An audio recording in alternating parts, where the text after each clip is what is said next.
I was out of exits, out of allies, and very nearly out of oxygen.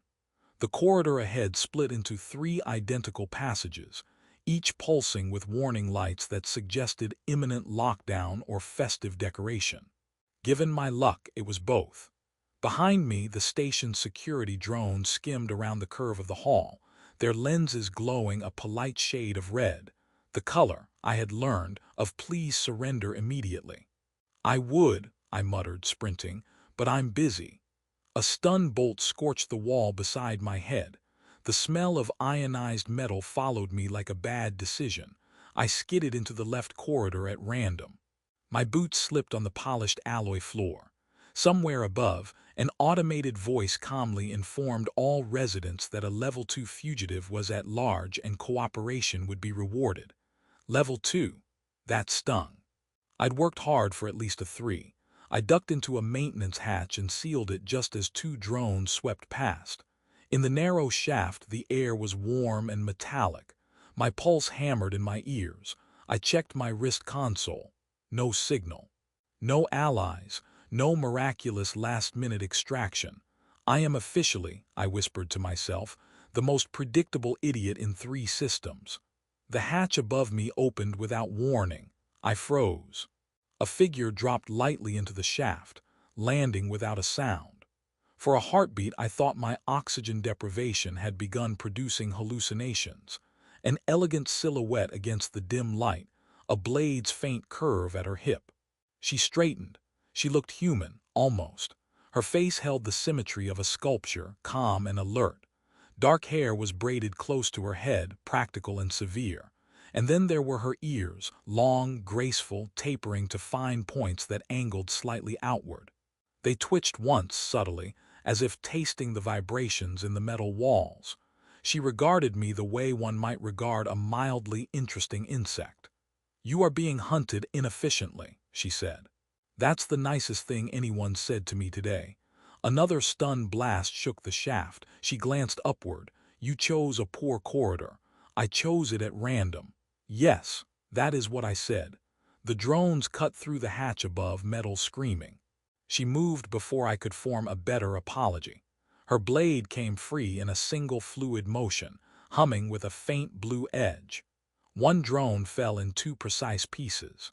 The second emitted a startled chirp before she twisted and drove the blade through its central lens. It sparked, trembled, and died. Silence returned. I blinked at her. "Do you offer lessons?" "No, pity." She wiped the blade clean with a strip of fabric from her sleeve, movements economical, unhurried. "You are the human carrying restricted xenotech. That depends entirely on who's asking." "I am?" "Then yes." Her long ears angled slightly toward me as if measuring the cadence of my voice. "You are seconds from capture. I had noticed. I can prevent this." Hope flared, suspicious and bright. "For a price." She considered the word as though testing its structural integrity. "I will save you." "That sounds promising. You will not enjoy the consequences." "I don't enjoy the present." A faint shift in her expression, almost amusement. "Except, I don't think I'm in a position to negotiate." "You are not." More drones converged above, cutting through layers of alloy like determined termites. I looked at her. She did not look uncertain. She looked like someone who had already decided. "Fine," I said. "Save me." She stepped closer. Up close, I noticed faint lines of bioluminescent script tracing the skin just behind her ears, disappearing into her hair. Not decoration. Data, perhaps, or rank. She placed her palm briefly against the center of my chest. Her hand was warm. She spoke in a language I did not know. The words resonated through the shaft, low and precise. My wrist console flickered to life despite having no signal. Symbols streamed across its surface in a script I had never seen. A pulse of energy passed through me, not painful, not pleasant. Binding. "Was that necessary?" I asked weakly. "Yes, what did you just do?" I invoked continuance. "That sounds medical." "It is not." The drones broke through. She grabbed my arm and pulled me upward through a side panel I hadn't noticed. We burst into a service corridor and ran. She moved with effortless precision, navigating twists and sealed doors without hesitation. Twice, she pressed her palm to locked interfaces and they yielded instantly. "Do you hack everything you touch?" I asked between breaths. "I outrank this station. That must be convenient." "It is." We emerged into a docking bay half-lit and mostly abandoned. Her ship waited near the far wall, sleek, angular, its hull shifting subtly as though alive. A ramp extended at her approach. Blaster fire erupted behind us. She turned, blade flashing, deflecting a stun bolt back into its source. A bounty agent collapsed, cursing. I dove up the ramp. "If I survive this," I called, "I'm reconsidering all my hobbies." She followed, sealing the hatch with a sharp gesture. The ship lifted instantly, no rumble, no warning. The docking bay ceiling split open under her authority code. We shot into open space, stars wheeling around us. Inside, the air hummed with controlled power. Surfaces curved seamlessly into one another. The pilot interface responded to her hands like an extension of her nervous system. I sagged into the nearest seat. "You have excellent timing." "I do not rely on timing." "What do you rely on?" "Certainty." That felt ominous. The station shrank behind us, security vessels scrambling too late. I exhaled slowly. "All right, I'm saved, thank you. What's the catch?" She did not look away from the stars ahead. "I have named my price." "You haven't told me." "I have." A chill slid down my spine. "Those words back there." "Yes." My console pulsed again, projecting alien script across the cabin. "I don't suppose there's a cancellation option." "In my culture," she said calmly, her long ears angled forward with quiet finality, "there is no turning back once the words are spoken." I swallowed. "Define consequences." She finally glanced at me. "You now walk beside me," she said, "until I release you. That's manageable." Her gaze held mine. "Or until the bond transforms." I stared at the streaming symbols, then at her blade resting within reach. "And what," I asked carefully, "does it transform into?" She faced forward again, guiding the ship into faster-than-light alignment. "You will learn." The stars stretched into lines and then into something that could not be called stars at all. I gripped the edge of the seat. "Please tell me that's normal." "It is normal," she said. "For this ship." That was not the reassurance I was hoping for. The transition into faster-than-light travel felt less like movement and more like being folded politely into a different version of reality. My stomach attempted to file a complaint. The ship hummed once deeply and then settled into silence. She removed her hands from the interface. "We are no longer traceable," she said. "I appreciate that. I prefer my existence untraceable." She turned her head slightly, long ears angling toward me. I was beginning to realize that those ears were expressive in ways the rest of her face refused to be. "You misunderstand your situation." "I usually do. You are no longer a fugitive." I blinked. "I'm sorry, you are under my continuance." "That sounds worse." "It is different." I leaned back. "All right. Let's define terms before my imagination does something unhelpful. What exactly is continuance?" She stood and walked across the cabin.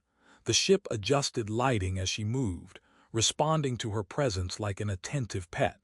She stopped in front of me. "When one of my people saves a life," she said, "we bind that life to our own path." "Metaphorically." "No, of course not. It is a vow recognized by my species and by the interstellar accords we helped write."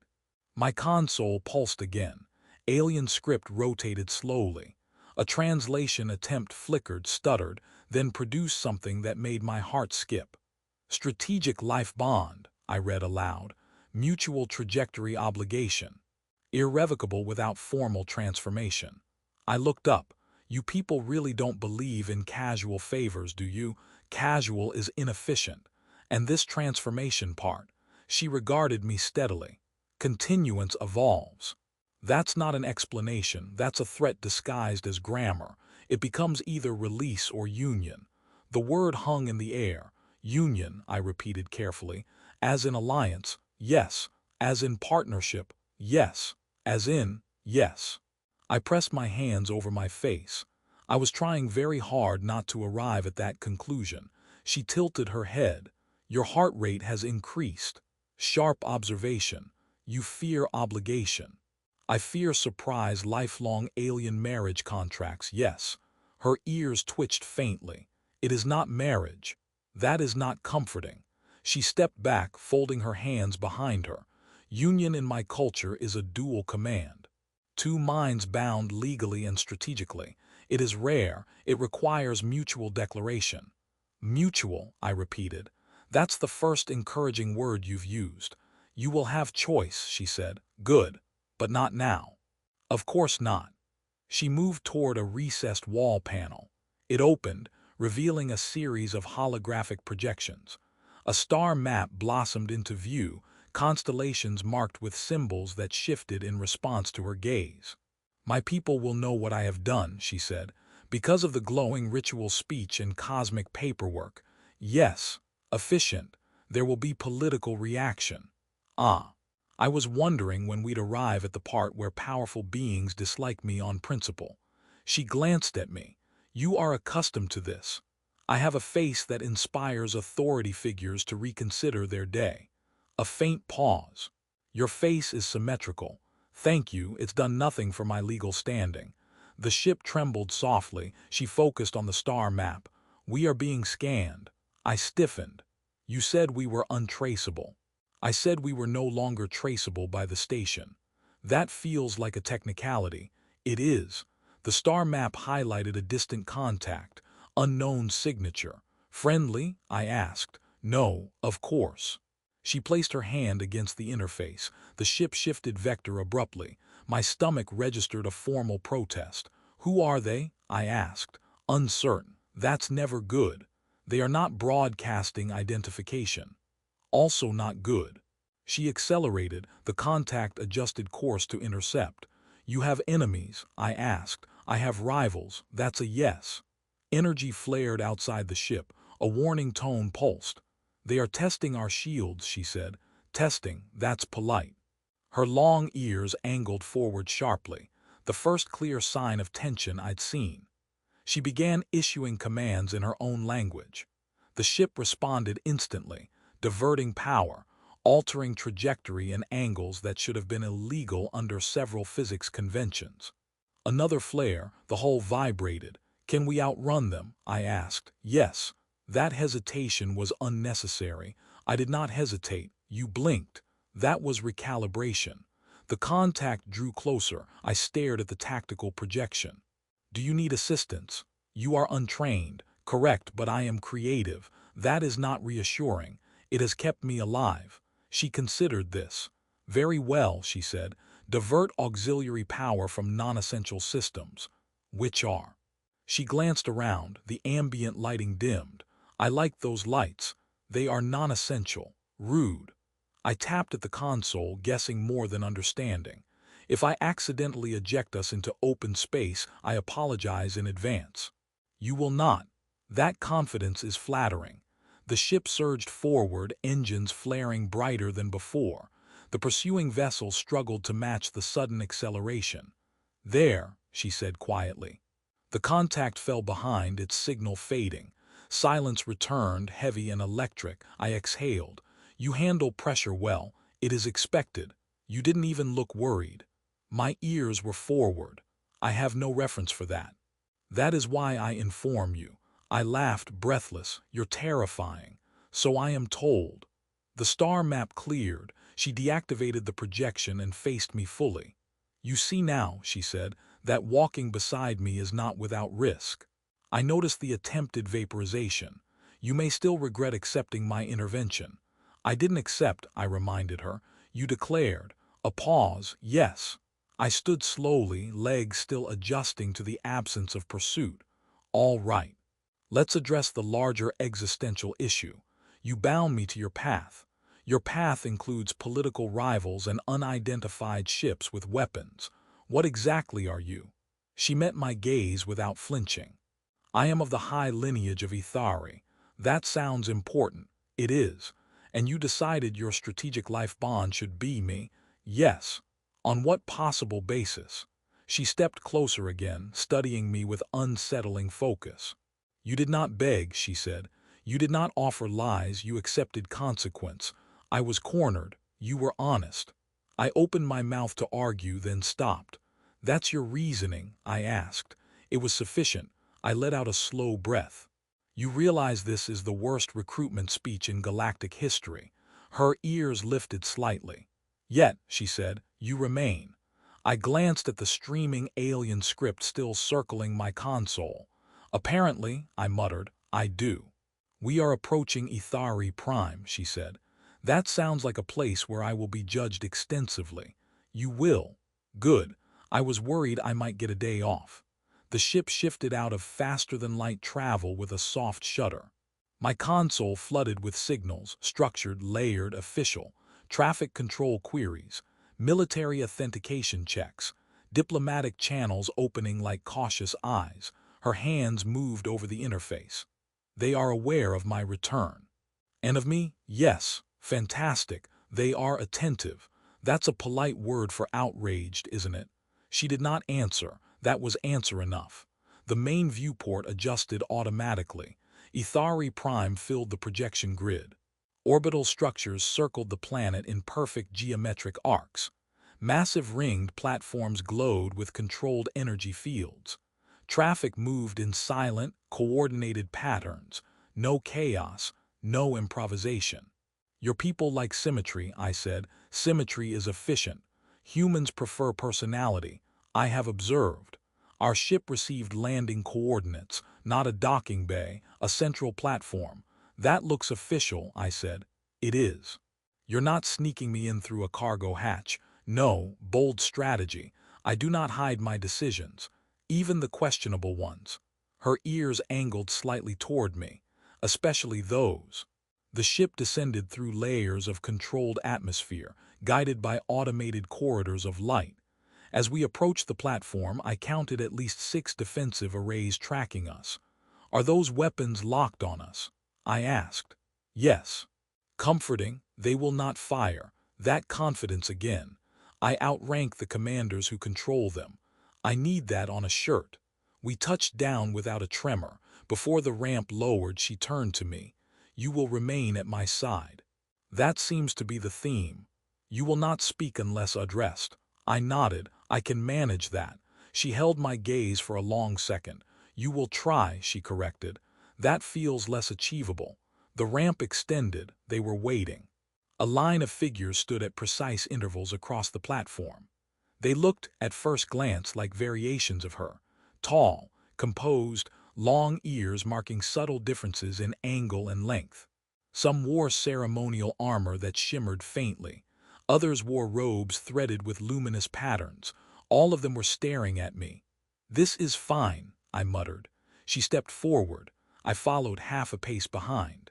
One of the elders, older only in the way her posture carried greater gravity, spoke first. "You return with continuance declared," the elder said.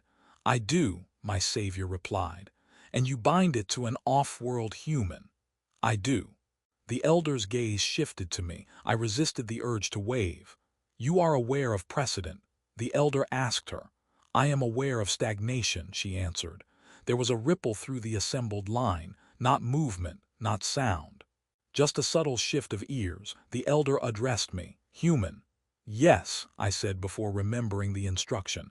My savior's ear flicked toward me sharply. "Apologies," I added quickly. "Reflex." "You understand the vow invoked?" the elder asked. "I understand that I was saved," I said carefully, "and that apparently my future now involves more public speaking than I anticipated." A few ears twitched. I wasn't sure if that was scandal or suppressed laughter. "You do not seem afraid," the elder observed. "Oh, I am," I replied. "I just prefer to multitask." Silence. Then, unexpectedly, a faint exhale from somewhere in the line. My savior did not look at me, but I felt the slightest shift in her stance, as if bracing for impact that did not come.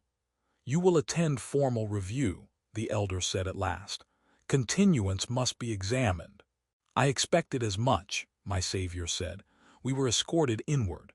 The central hall was vast, though no one announced it. The architecture carried its own authority. Lines curved upward into a ceiling that I intend continuance without coercion, she replied. Human, the elder said, turning to me, do you claim yourself unwilling? Every eye in the hall fixed on me. My throat felt dry. I was running, I said slowly. I was outmatched, she intervened. I did not understand the full implication. That part is true. A faint stir moved through the assembly. But, I continued, she did not deceive me, she did not threaten me. She did not demand anything I did not witness firsthand. My savior's ears angled forward slightly. I am confused, I admitted. Deeply, frequently, but unwilling, no. Silence settled. The elder regarded us both. Continuance acknowledged, the elder said at last. Formal review proceeds. The barrier dissolved. As we stepped down from the platform, I exhaled shakily. That went well, I asked. It did not go poorly. I'll take it. She studied me briefly. You improvised, she said. It's a talent. It is destabilizing. That's the goal. For the first time since landing, the corner of her mouth shifted. Not quite a smile, but close enough to count. You may yet survive this, she said. That's the most romantic thing anyone said to me, I replied. They are not satisfied, she said. I gathered that from the synchronized ear tilting. That was not synchronized. It looked choreographed. We stood alone in a private strategy chamber assigned to her lineage. The walls hummed faintly with embedded processors. Tactical projections floated in slow rotation, trade routes, political alliances, rival clan insignias marked in restrained red. You have rivals who dislike reform, I said. Yes. You have elders who dislike me. Yes. And you have invoked an ancient bond tying your political future to a former smuggler. Yes. I nodded slowly. When you list it like that, it sounds bold. It is necessary. Necessary for what? For change. She expanded one of the projections. A network of star systems highlighted in pale blue. My people have maintained isolation protocols for centuries, she said. Controlled trade, limited cultural exchange, predictable alliances. And you want unpredictability. I want adaptation. That sounds less marketable. It is accurate. A symbol pulsed red along one trade route. That clan, she continued, opposes expansion. They benefit from stagnation. Let me guess, I said. They're also the ones who tried to scan us out of existence in transit. Her ears angled slightly toward me. Likely. Likely is doing a lot of work there. A tone chimed. An incoming secure transmission request. She accepted it. A figure appeared in holographic projection, taller than her, ears longer, posture rigid. His gaze fixed first on her, then shifted to me with undisguised assessment. You return with spectacle, he said. I return with intent, she replied evenly. You bind yourself to an outsider and call it intent. I call it evolution. His eyes narrowed slightly. You gamble lineage stability on a human. I raised a hand slightly. In fairness, I also gamble. He ignored me. Continuance with an off-worlder destabilizes precedent, he continued. Precedent requires challenge, she said. It requires discipline. It requires relevance. A pause, you presume much, he said. I prepare, she answered. His gaze flicked toward me again. Human. Yes, you comprehend the weight of what she risks. I'm starting to. Then withdraw. Direct, efficient, almost refreshing. I appreciate the clarity, I said, but she saved my life. I don't intend to repay that by running at the first sign of politics. This is not politics, he said. This is structural power.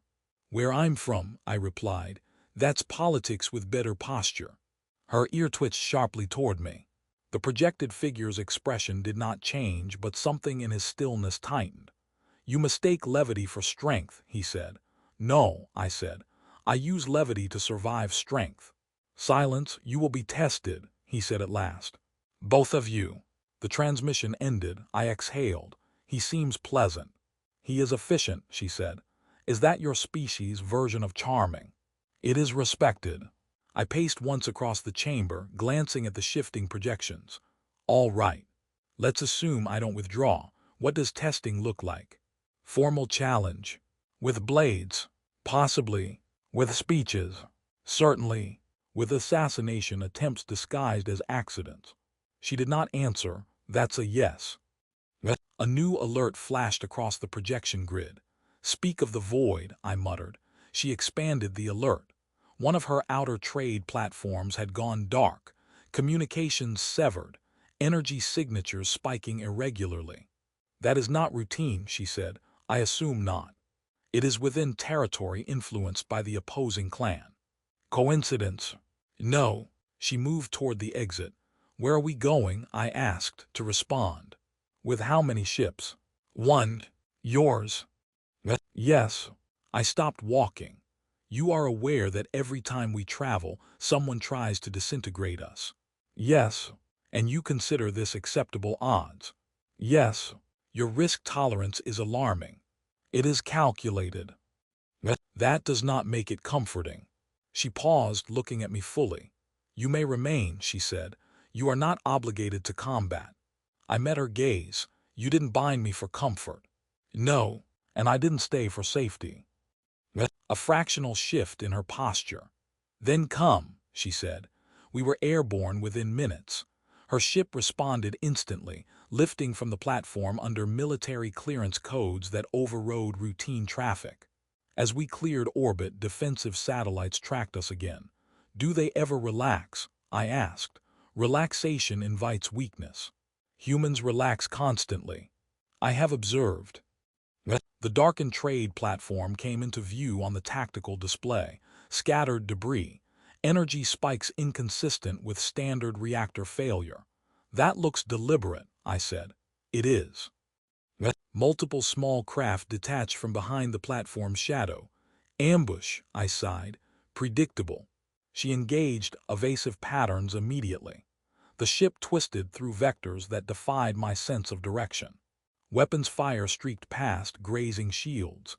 Shields at 70%, she said calmly. That's lower than I prefer. It is manageable. Define manageable. Above zero. Not helpful. One of the hostile craft broke formation and accelerated directly toward us. Ramming? I asked. No. The hostile vessel emitted a pulse. Our systems flickered. EMP, I guessed. Localized disruption field.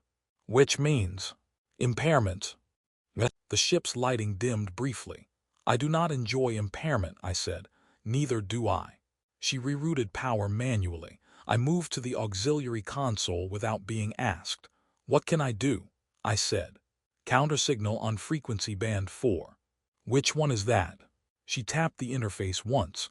A set of oscillating waves highlighted. That one. I adjusted the modulation, guessing at harmonics. Higher, she said, like this. Higher. The disruption pulse faltered slightly. I knew those smuggling modifications would be useful, I muttered. You modified this console, she asked sharply. Only a little. She glanced at me. Later, I said quickly. Her blade rested beside her seat, though she did not reach for it. She did not need to. One by one, the hostile craft disengaged, unable to maintain the disruption field under our countersignal. They retreat, she said. For now, I replied.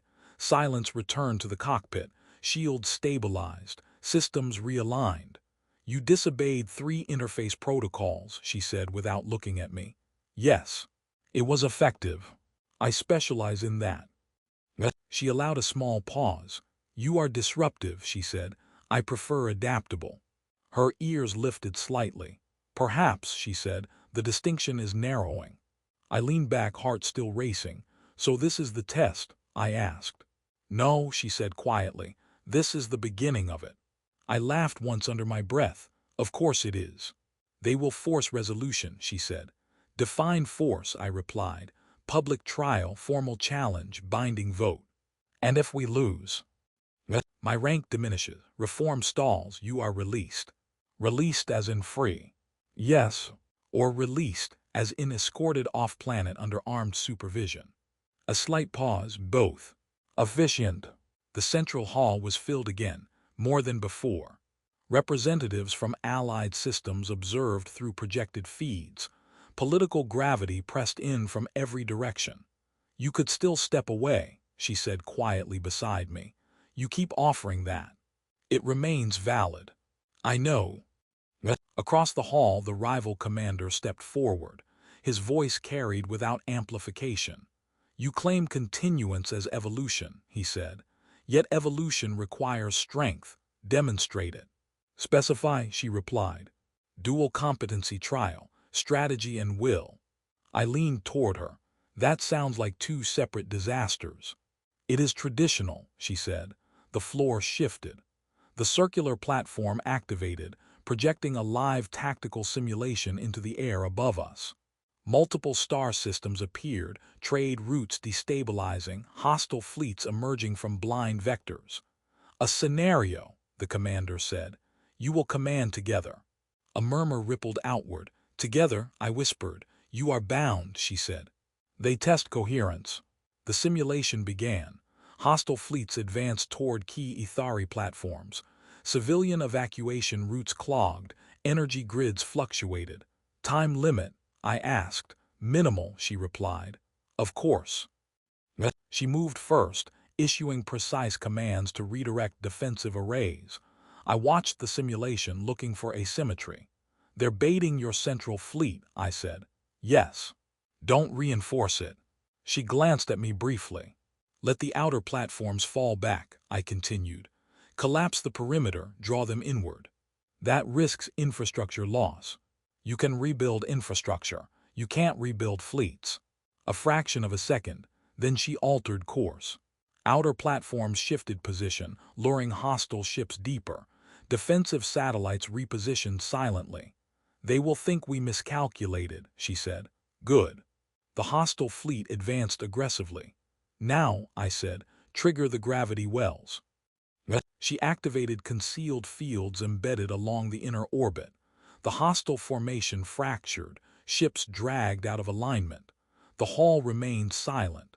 "Divide and isolate," she said, her voice steady.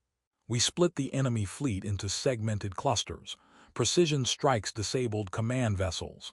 "They adapt quickly," she said, "then escalate unpredictably." "How?" I grinned despite myself. "Broadcast false surrender protocols on their own frequency. That is dishonorable." "It is strategic." Her ears angled sharply forward. "Do it." I routed the signal through the simulation grid. Several hostile ships hesitated, receiving contradictory commands. Confusion rippled through their formation. "Now finish it," I said. She did. The simulation froze. Hostile forces neutralized. Civilian losses minimized. Fleet integrity preserved. Silence held for a long moment. The rival commander studied the outcome metrics projected above us. "Unorthodox," he said. "Effective," she replied. He shifted his gaze to me. "You introduce deception." "Yes." "You embrace chaos." "I prefer flexible certainty." A faint ripple moved through the hall. Not disapproval, not approval, consideration. "The second trial," the commander said, "is will." The platform dimmed. No projection, no scenario. "State your intent before this assembly," he said. "Both of you." She stepped forward first. "I invoked continuance without coercion," she said. "I accept the weight of reform and the consequences of failure. I do not withdraw." All eyes turned to me. My heart pounded, but not from fear alone. "When she saved me," I said, "I thought I'd been caught in the worst contract in the galaxy." A faint twitch of ears across the hall. "I was running from responsibility," I continued. "From debt, from consequence. I survived by staying unattached." I glanced at her. "She did not bind me to control me," I said.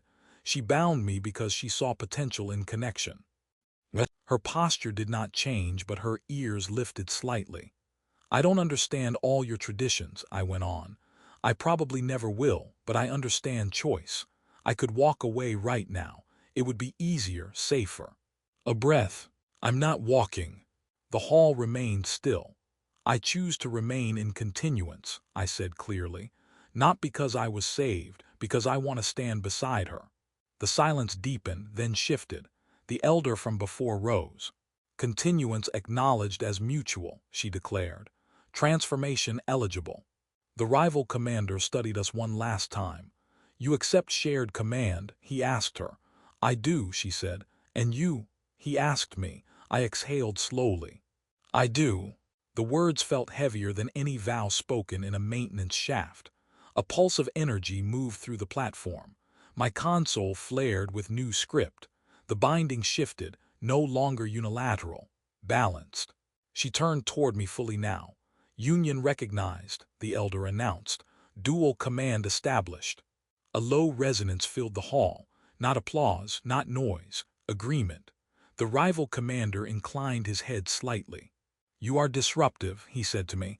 I've been told. He looked at her. You gamble boldly. I calculate carefully, she replied. A pause. Then let evolution proceed, he said. The assembly began to disperse. I let out a long breath I hadn't realized I was holding. So, I said quietly to her, does this mean I outrank the defensive satellites now? No. Worth asking. She studied me for a long moment. You have changed, she said. I have. You no longer seek exit. I considered that. Maybe I was tired of running, I admitted. Maybe I needed someone stubborn enough to trap me into staying. I did not trap you. I smiled slightly. You absolutely did. A faint shift at the corner of her mouth. You are no longer a fugitive, she said. No, I agreed. Now I'm co-commander of a reform movement.